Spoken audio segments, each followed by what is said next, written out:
হস্তিনাপুরে তোমার সঙ্গে যা ঘটেছে তা তোমার কর্ম ছিল না, কিন্তু ওই ঘটনাকে তুমি যে রূপ দান করবে সেটা তোমার অবশ্যই কর্ম হবে।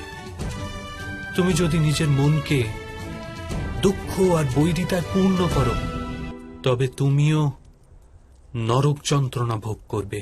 আর ওদের সংগঠিত দুষ্কর্মের জন্য তুমি কেন নরক ভোগ করতে চাইছো?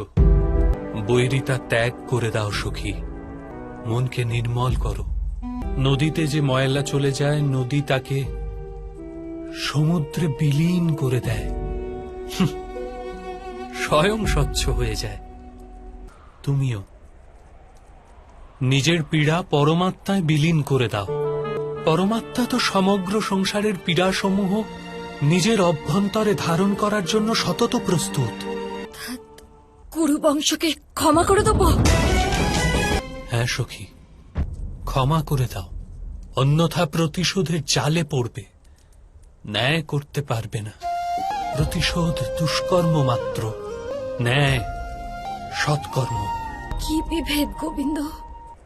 আর্যাবর্তের চক্রবর্তী সাম্রাজ্ঞীর সাথে যারা এত অশালীন ব্যবহার করেছে, জগতের সামান্য স্ত্রীলোকের কি দুর্দশা করবে বিচার করো সখী।